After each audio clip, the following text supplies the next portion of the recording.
Hey everyone, welcome back to Simming History, where we look at the history of architecture through the lens of The Sims.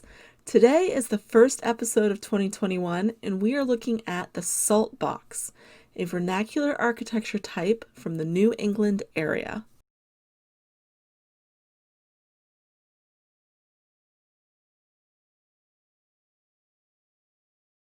The Saltbox is a vernacular architecture type that is pretty much exclusively found in the New England area. That's a 6-state region in the United States comprised of Maine, Vermont, New Hampshire, Massachusetts, Rhode Island, and Connecticut. Now again, when we talk about vernacular architecture, that is an architectural type rather than style that is created because of a location, responding to the environment, to the culture, and the people that live there. The Saltbox had a heyday between the 17th and 18th centuries, so basically around the 1800s, it started dying off in popularity.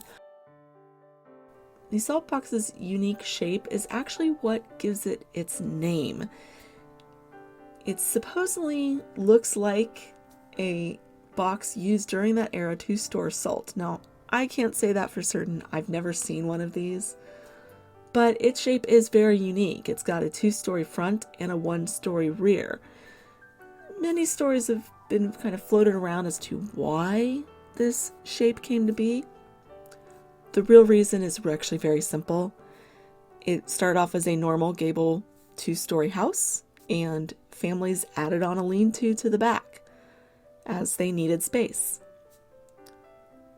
Also, that long back roof created by that lean-to serves another purpose.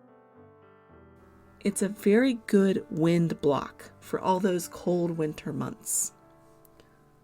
So once again, a vernacular architecture type responding to its environment. The Saltbox is an entirely wood frame structure traditionally, although there are a few brick salt boxes in existence. They are almost entirely wood framed. They did, however, have a center stone chimney that acted as kind of an anchor to the whole building. And that chimney was very, very large and very, very prominent. The rest of the wood frame was built traditionally fastener free, so no nails. This would have been achieved using mortise and tenon or dovetail construction joints. I've got some links down below to pictures showing you what that would look like. Or they may have even used wood pins, but the whole structure would have stood up without the use of nails. It would have been cheaper to do it that way. You also didn't have to rely on having a local blacksmith. The structure itself is comprised of wood posts, which held up what were called girts, which were beams on the exterior and core walls, and what was called a summer beam, which was a beam running down the center of the house. Connecting all these beams would have been floor joists. The roof of the Saltbox would have been held up with wood rafters. Again, no metal fasteners, but also no ridgepole, which traditionally was the beam running along the top of the rafters connecting them all. Some colonial houses would have featured something called a jetty, which was really just an overhang, but the Saltbox actually was perfectly flat on all sides and would have been clad in something called clapboard siding, which was really just wood siding, hand cut from a log radially. The interiors would have been plastered in something like wattle and daub that we saw in the Hall House, linked down below, but it would slowly have developed into the lath and plaster that was used throughout much of American domestic architecture. The interior layout of the Saltbox very much resembles its British domestic architecture roots in that it has 2 rooms on either side of a center chimney stack. And in the front, there would have been what the colonials called a porch, which was really just an entry. with a very narrow stair leading upstairs.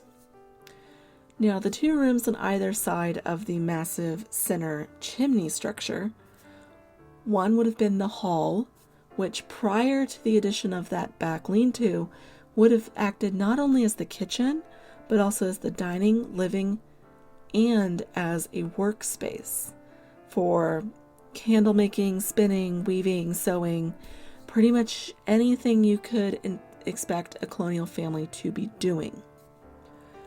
After the addition of the lean-to, it still would have acted as the center of the home, though many of the work tasks would have relocated to the kitchen addition. The other room on the other side of the chimney was the parlor.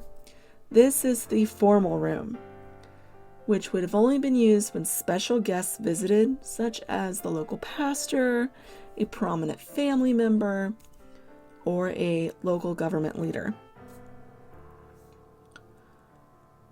The lean-to on the back would have contained the kitchen, workspaces, a pantry, and maybe even an extra bedroom or two. The upstairs would have, just like this floor below it, contained two rooms on either side of that center chimney structure. These rooms were bedrooms, and they were, of course, shared. Families were large, and privacy was not valued the same way as it is today. And I have said that a lot on this channel.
So today, many of these saltbox houses still exist, some as museums, but many more as private homes.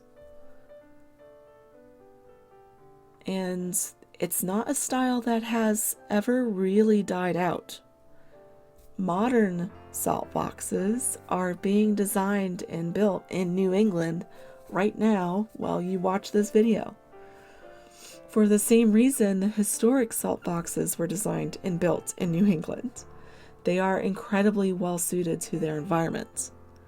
After all, they are a vernacular architecture type, and that's kind of the whole point.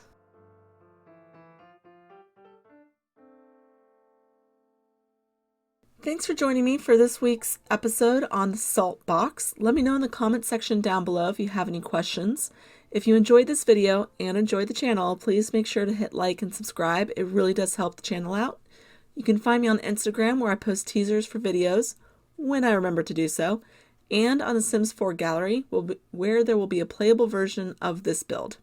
So I'll see you all in 2 weeks. Until then, bye!